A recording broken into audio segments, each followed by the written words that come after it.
jeu. On a un beau top 5 rempli de belles nouveautés. On a en première position le calendrier de l'Avent Exit. Ceux qui ne connaissent pas Exit, c'est un jeu style Escape Room. On va avoir plein d'énigmes à résoudre. Nous, on a fait l'édition de l'an passé. Ça, c'est la nouvelle édition.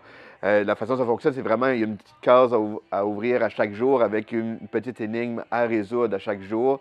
C'est vraiment le fun. Ils sont très créatifs dans la façon de résoudre les énigmes. Il y a des petits objets secrets. C'est super immersif, c'est bien fait. Puis là, cette année, le thème est le fun parce que il est plus en lien avec Noël parce que là, il va falloir essayer de trouver le livre d'or du Père Noël qui a été dérobé. Donc, c'est super intéressant. C'est de niveau débutant par rapport à ceux qui sont habitués avec les Exit, mais c'est quand même un bon challenge là, pour l'avoir fait l'an passé. Donc, c'est Exit le calendrier de l'Avent. En deuxième position, on a un gros coup de cœur pour toute l'équipe là, chez L'Île aux Jeux. C'est D'Orge et de Blé. C'est un jeu pour uniquement 2 joueurs. Les parties, c'est environ 30 minutes pour 10 ans et plus. C'est un jeu, un mélange de draft et de gestion de ressources. Il y a plein de belles mécaniques dedans. C'est qu'il va falloir balancer notre production de bière et notre production de blé.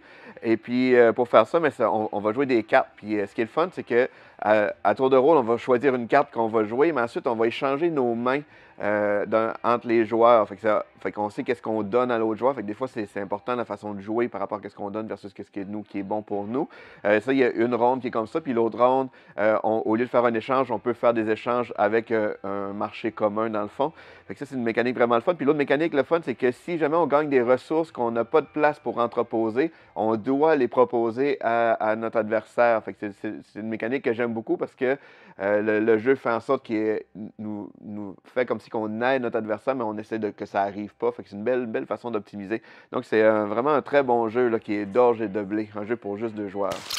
Ensuite, on a en troisième position Expédition 1920. C'est un jeu dans l'univers de Scythe.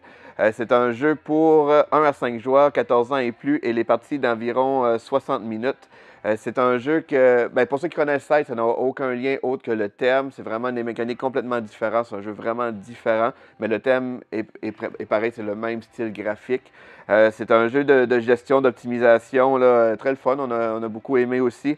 C'est ceux qui ont joué à Scythe, ils vont reconnaître le principe de réalisation d'objectifs. On retrouve ça le même principe, mais la façon de jouer est complètement différente parce qu'à notre tour, on peut faire une action. Les actions, ça va être se déplacer sur des tuiles, exécuter les actions qui sont sur les tuiles. On peut aller récupérer des cartes. Puis après ça, on peut jouer des cartes pour faire d'autres actions. Donc, c'est un jeu vraiment d'optimisation, gestion de main, gestion de ressources. Il y a des super belles figurines très détaillées. Donc, c'est un jeu qui a une très belle production avec des rangements déjà bien faits dans le jeu. Donc, c'est Expédition.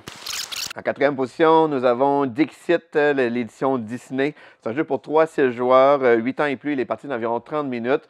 Ceux qui ne connaissent pas Dixit, c'est un jeu d'association d'idées avec des images. En fait, c'est qu'on va avoir des images des cartes avec des images dans nos mains. Il y a un joueur qui va choisir un thème. Ça peut être un mot, une phrase, n'importe quoi qui fait penser à une des cartes qu'il a devant lui, dans ses mains.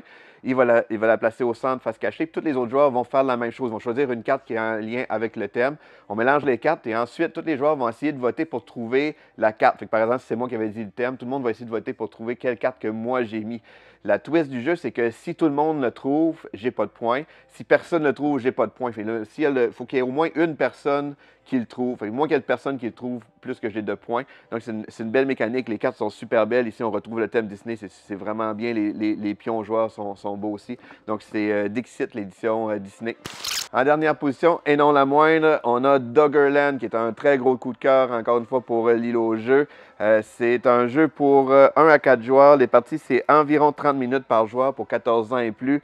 C'est vraiment un jeu excellent. Le thème est très, très présent. On est des hommes de caverne, chasseurs-cueilleurs. On va devoir justement chasser, cueillir, déplacer notre campement parce qu'on est nomade. Puis c'est un des rares jeux que j'ai joué qui a une mécanique de chasse, qu'on a vraiment l'impression de chasser les animaux. Ils se déplacent à la fin de chaque tour. Et puis on épuise les ressources aussi à force des récolter. Donc il faut vraiment déplacer nos campements. On peut améliorer notre tribu, faire des enfants, mais il faut vraiment se nourrir. C'est vraiment l'enjeu principal du jeu. On a un chaman aussi mélangé là-dedans qui a qui a des habilités un peu spéciales, des actions spéciales qui peuvent nous aider grandement pendant la partie. Donc, c'est vraiment un excellent jeu, une belle production, le graphisme, les jetons, c'est très bien. Donc, on le conseille fortement, Doggerland. Lis le jeu.